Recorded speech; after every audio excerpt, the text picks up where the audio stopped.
Hey everybody, this is Jo. I'm here in Houston. I'm in Zone 9B and I've got a cottage butterfly garden, and especially in my front yard I have a real focus on native plants. And so I am going to show you my front garden and I'll point out some native plants as well. So I started on this wonderful amaryllis, which has never looked good, but as soon as that big old tree died and it got less competition from its roots, the tree roots, and more sun, boom. So I can't wait to see that. And I've got a mutabilis rose here and shrimp plant coming back. That's actually from Mexico. Shrimp plant is native to Mexico. And then up here I've got a drift rose. I finally remembered what kind of rose this was. Every video I say, I don't remember what kind of rose this is. This is a drift rose. And I think this one just says white on it. And then I have one other that I know the name of, and the other ones are just sort of, I've lost the tag. They're sort of random pinks. I've got this sweet little frog fruit, which is a native plant, and that is a butterfly host, and it's a great ground cover. I have a little Texas bluebonnet. And I've got jewels of opar coming up. And they're not quite blooming yet. They're so close. And they did really well. I'll show you another one. The plants look really good after our last really hard freezes. It actually did them some good. And they're native to the United States. That's another drift rose. And look, salvia. This is maybe coral nymph.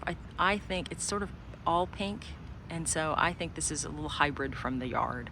I think I started out with coral nymph. That one has a lot more white on it, I think. Maybe this one in the backyard.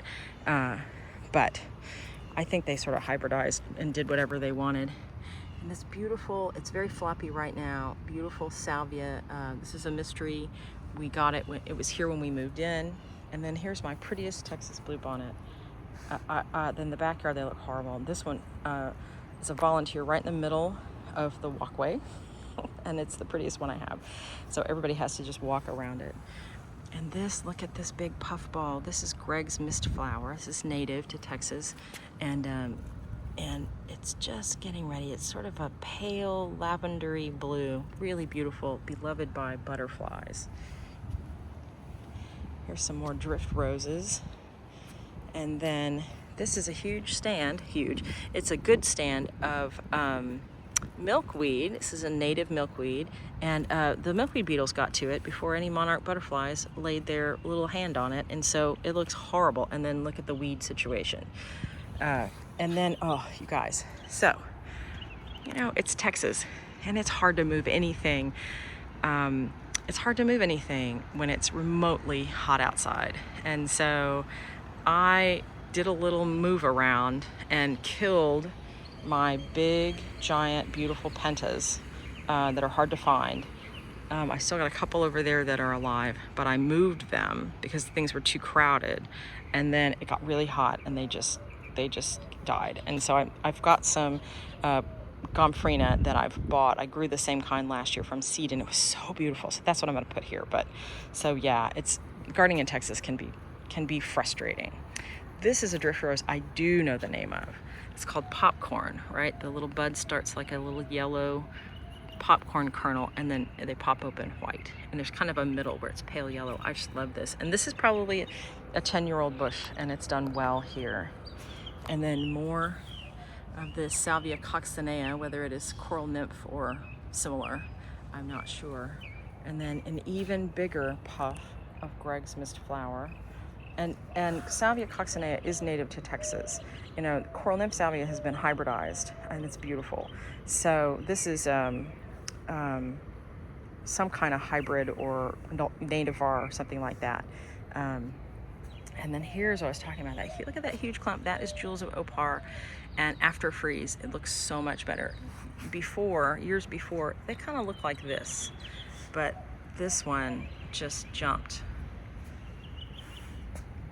More Texas bluebonnet and yarrow, which has looked good for a long time, and that's in native Texas as well. obviously Texas bluebonnet is native to Texas, and then this is Texas rock rose, which is also native to Texas.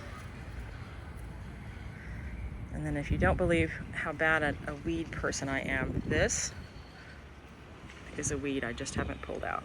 Yeah, it's like almost 5 feet tall.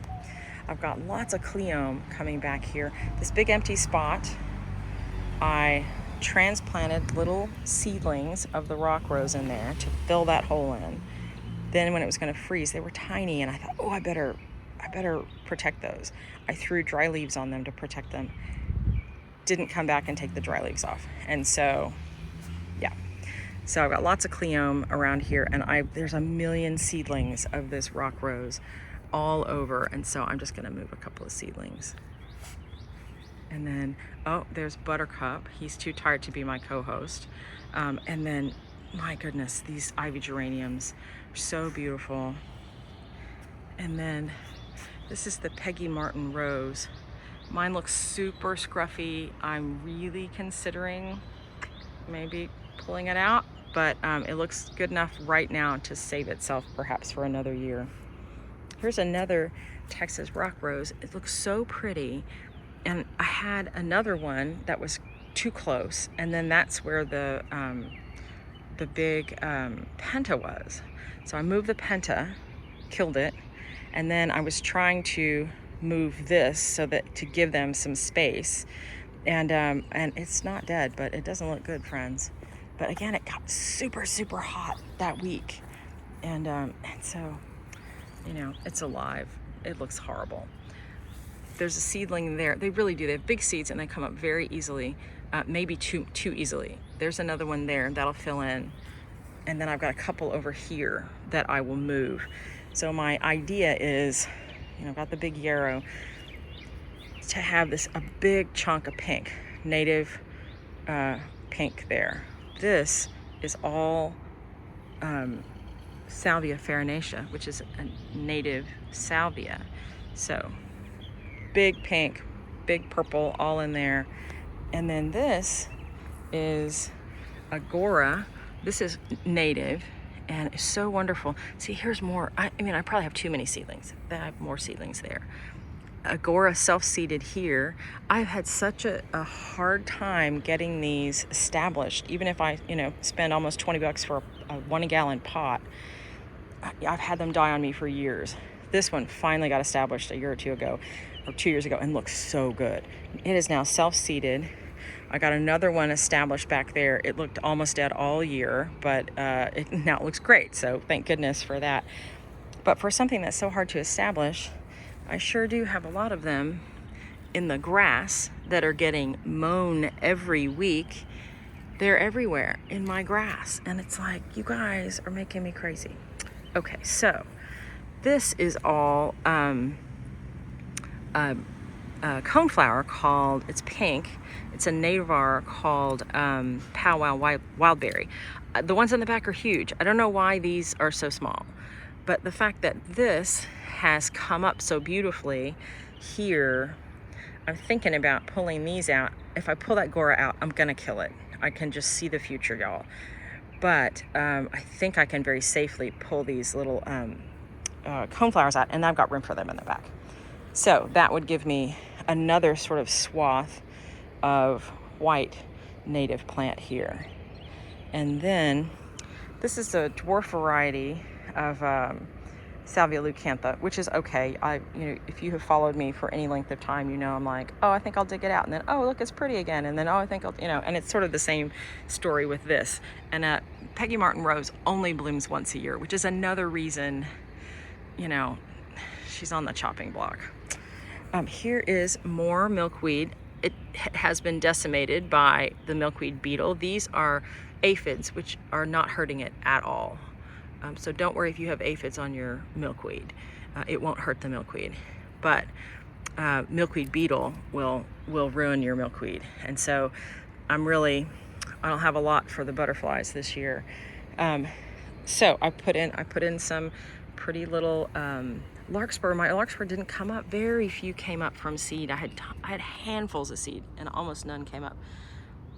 But here is one of the larkspur that came up. I've got 3 dwarf Barbados cherries, which are native. I just got a thing on my phone that said DoorDash is on its way. It's approaching, so I might say hello to a DoorDash dude. I've got little buds on my dwarf Barbados cherry.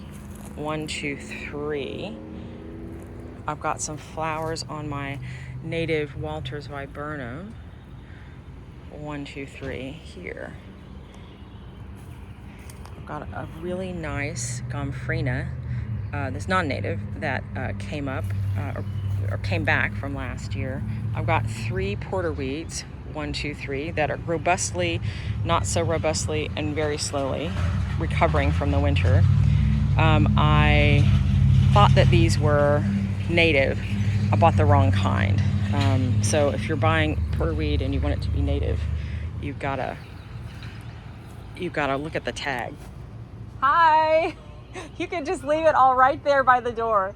Thank you so much. Have a good day. I'm making a video. That's why I'm not stopping to talk to you. Planted fruits too, or just Oh yeah. flowers? Oh, flowers. Well, there's some vegetables on the end, but they're not growing yet. But it's mostly flowers. Have a good one. You too. Thanks a lot.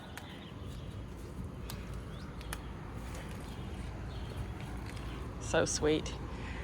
I'm choosing to do this and laze around and not go pick up the 2 things I need from the grocery store. This is a self-sown Cape plumbago, which is doing pretty well, even though it put itself in the shade. That's where the closest one is. So I don't know how this popped up here, but I'm happy that it did. And then it's getting ready to bloom. This is a black and blue salvia, and I have it in the ground. I have it in a pot because it's very aggressive in the ground, and I've got too much of it in the backyard in the ground, and it's really, taken over.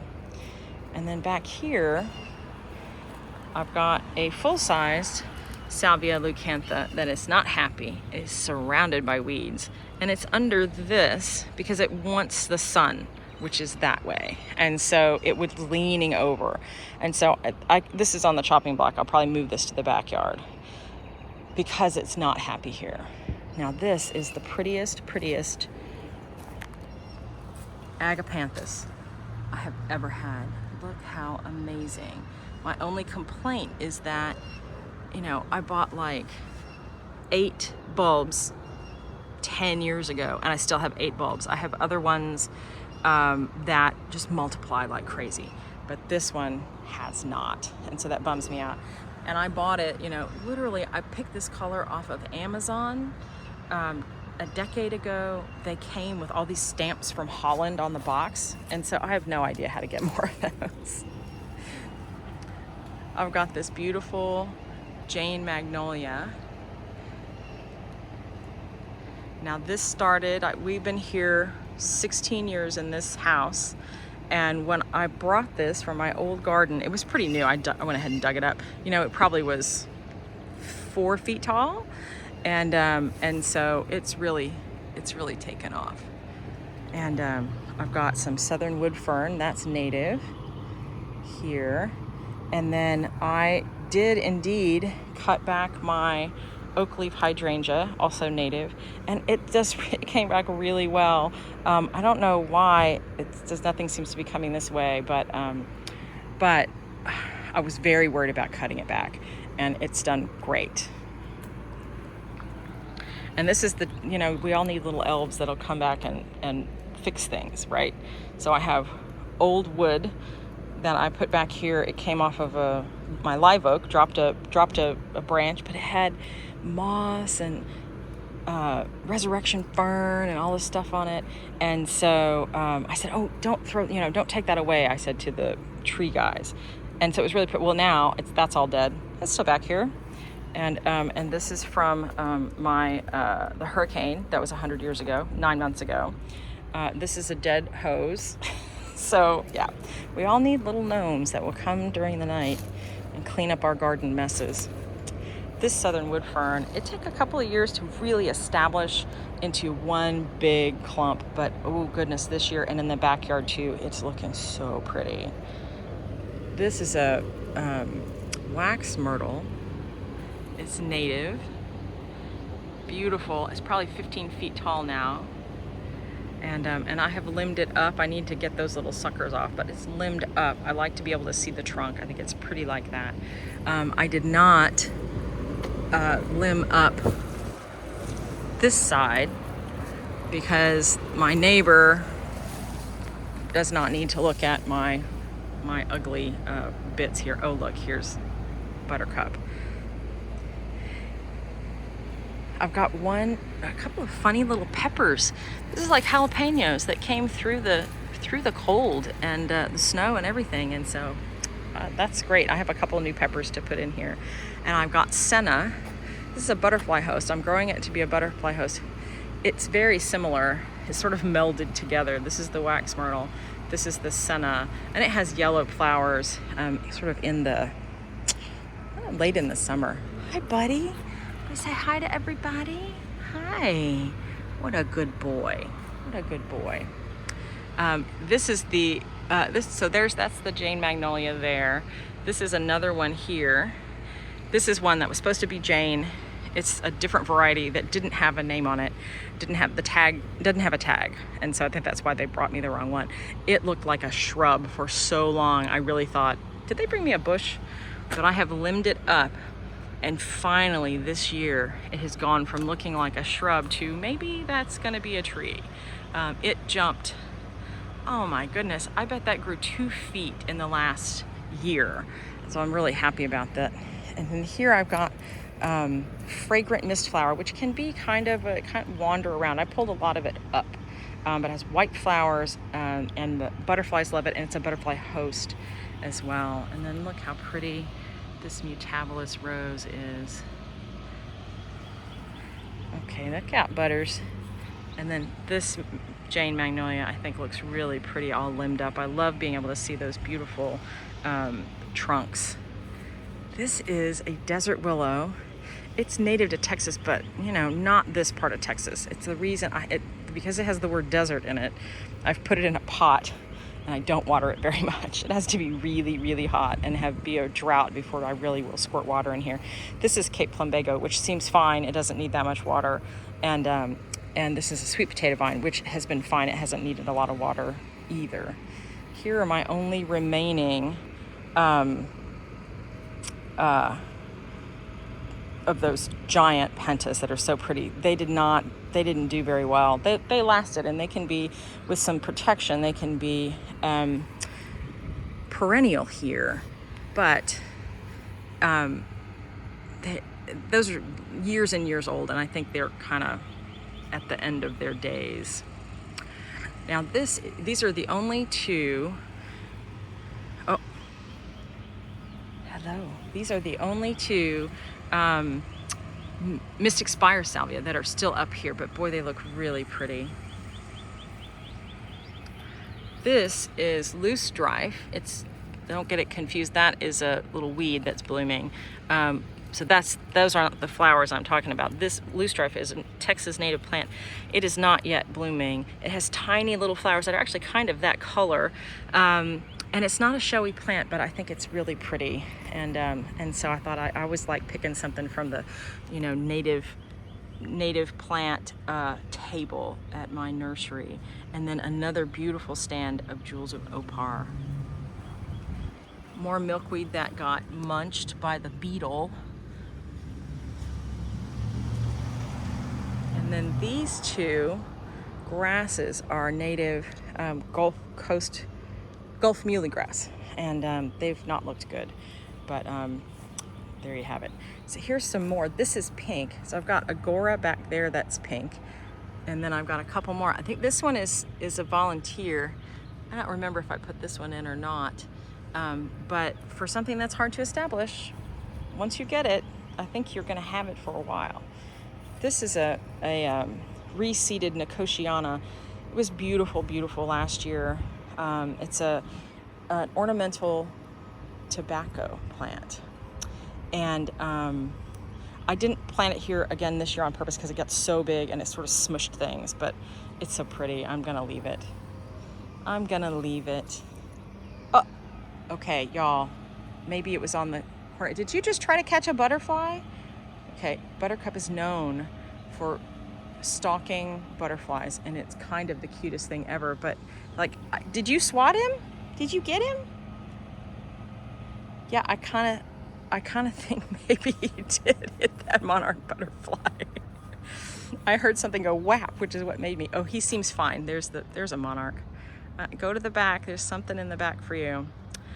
But anyway, I was going to tell you, we are looking for a native tree to go here, and I have a little bit of my eye on this empty patch of lawn, and like maybe I need a native tree there. We have this beautiful live oak, which is native, and then the neighborhood puts oak trees in, and they never gave me a tag. They put this in several years ago, and it's gotten big fast. And then this beautiful live oak next door. And but my friend who has a YouTube garden called the Plant Ninja Dash Texas Gardener, and she has a recent video up. She interviewed an arborist who really knows about native Texas plants, and it's an hour-long video. It's cut into two 30-minute videos, and you know, she's amazing, and it's an amazing, helpful, informative video, and which I really appreciate. And so I hope you'll go. Her whole channel is great. She's the bomb. She knows 100 times more than me. Oh, hello. This nice little lizard. Hey, buddy. Hey, bud. Just thought I'd end on this beautiful crinum lily.